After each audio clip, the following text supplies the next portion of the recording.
महाराष्ट्राचे आराध्य दैवत छत्रपती शिवाजी महाराज यांच्या जयंतीनिमित्त गॅलेक्सी हॉस्पिटल येथे शिवजन्म उत्सव साजरा करण्यात आला। डॉक्टर रत्नदीप गवळी व राजेश सुतार यांच्या मार्गदर्शनाखाली डॉक्टर, नर्स व इतर कर्मचाऱ्यांनी शिवजन्म उत्सवाची तयारी केली।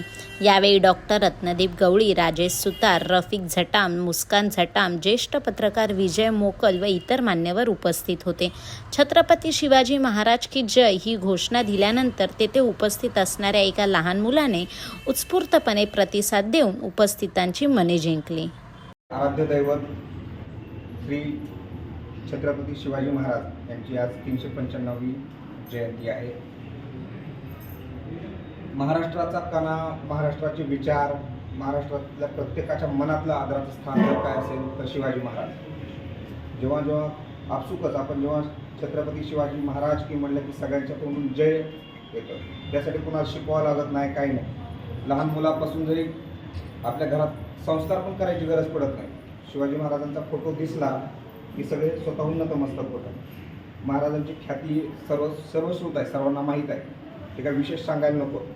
परंतु महाराजांच्या मनातलं जे होतं रयतेचं राज्य म्हणजे प्रजेचं राज्य, प्रजेला रयतेला सुख देणं, त्यांच्या काय ज्या अडचणी असतील त्या निवारण करणं, त्याच प्रकारे गॅलेक्सीचा एक छोटासा प्रयत्न असतो। आम्हीही त्याच प्रयत्नाने जे पेशंट रुग्ण असतील आमचे त्यांची सेवा करायचा प्रयत्न करतो आहे। आमच्या आणखीन काही मानस आहे की जसं की तुमच्या सर्वसाठी, सर्व पेशंटसाठी काही योजना आणायचं चाललेलं आहे की जेणेकरून जो आर्थिक फटका बसतो पेशंटच्या रुग्णांना प्रायव्हेट हॉस्पिटलमध्ये आल्यावर तो कमी करता यावा, यासाठी सर्व प्रकारच्या योजना आणायचा आमचा मानस आहे। आम्ही त्याच्या पूर्णपणे प्रयत्नात आहे। सर्व मेडिक्लेम आणायचं आमचं चाललेलं आहे। कामगार योजना असेल, महात्मा फुले योजना असेल, या सर्व प्रयत्नात आमचं सर्व मॅनेजमेंट दिनरात्र सध्या मेहनत करत आहे। आता 22 तारखेलाच आपलं या हॉस्पिटलचं उद्घाटन झालं। 22 तारखेपासून आम्ही रोज निरंतर याच कामात आहे की लवकरात लवकर योजना कशा आणता येतील।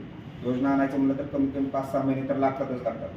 तसं तटकरे साहेबांनी पण आपल्याला शब्द दिलेला आहे, त्यांच्या प्रयत्नातून लवकरात लवकर आपण योजना आणू आणि पेनवासियांना महाराजांना जे अभिप्रेत राज्य आहे किंवा आमच्याकडून जी सेवा आहे ती आम्ही देण्याचा प्रयत्न करू। धन्यवाद।